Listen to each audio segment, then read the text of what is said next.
Вреднувањето на она што институции и поединци му го оставаат во наследство на својот народ, особено оние кои со своето дело го имаат задолжено општеството на кое припаѓаат, е обврска и одговорност на секоја сериозна држава, но и чин кој сигурно не е само од протоколарен карактер. Ние сме мала земја, но можеме да се пофалиме со исклучителни личности, автори, креативци во многу области на општественото живење, посебно во културата и уметноста. Во изминативе 4,5 години од мојот мандат имав можност да доделам значаен број на признанија и одликувања на навистина исклучителни поединци и етаблирани институции.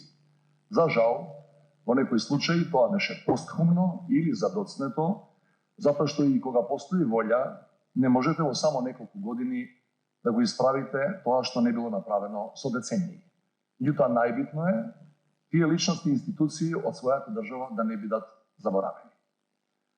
Верувам дека заедно со Комисијата за доделување на признанија и одликувања во изминатиот период успеавме да им направиме чест на многумина кои тоа го заслужуваат и да го валоризираме нивниот формативен придонес во животот на многу генерации. Денес продолжуваме по тој пат со доделувањето на повелба на една од нашите врвни културно-уметнички установи, како и со доделувањето на 3 медали и 3 ордени за заслуги на наши истакнати актери, режисери и медиумски личности кои се неоттуѓив дел од македонската култура. На едно од нашите врвни театарски куќи, Албанскиот театар, му доделуваме повелба на Република Северна Македонија за 7-децениската посветеност во развојот на театарската уметност. Преку изведувањето на представи од најзначајни светски автори на албански јазик, театарот одигра особено значајна улога во афирмирањето и негувањето на мајчиниот јазик на една од нашите најголеми етнички заедници.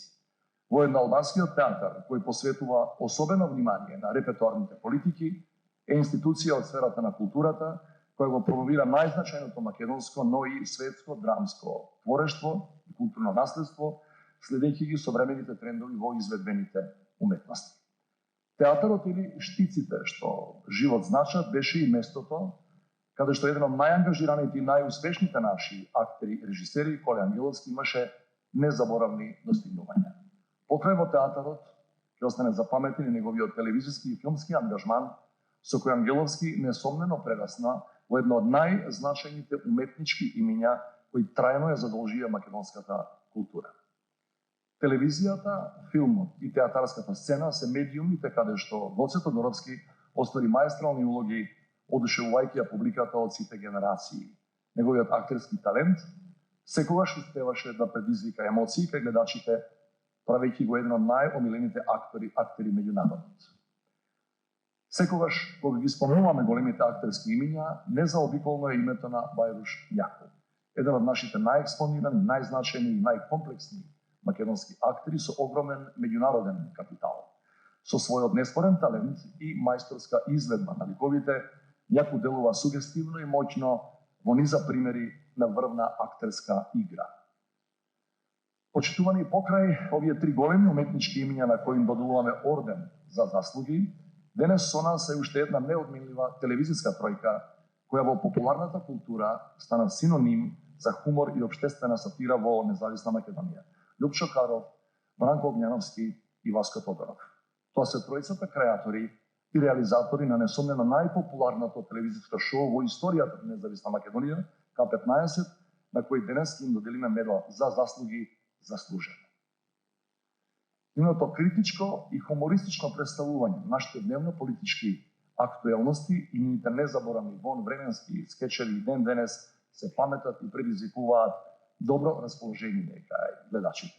Да се надеваме дека можеби денешниот чин ќе им биде мотив да не почестат со уште некоја нова епизода од К15 и да ги оживеат ликовите на Тошо Мадерот, Цацко и Миле Паника, или пак да изненадат со некој сосема поинаков проект.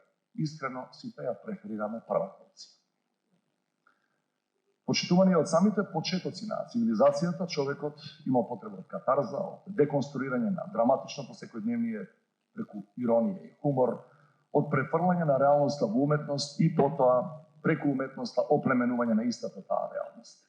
Денес на 6 индивидуалци и на една институција кои го прават нашиот свет подобар, кои придонесуваат за нашето естетизирање и облагородување, верувам дека во името на сите македонски граѓани на соодветен начин им го вреднуваме нивниот труд и професионални достигнувања. Убеден сум дека нивните дела и остварувања ќе бидат поттик и за сегашните и за идните генерации да создаваат и творат во театарот, на филмот, на телевизијата и во новите медиуми. Само на тој начин можат да се вградат во храмовите на македонското културно наследство, како што тоа го направија и личностите на кои денес им ја искажуваме нашата благодарност и почит.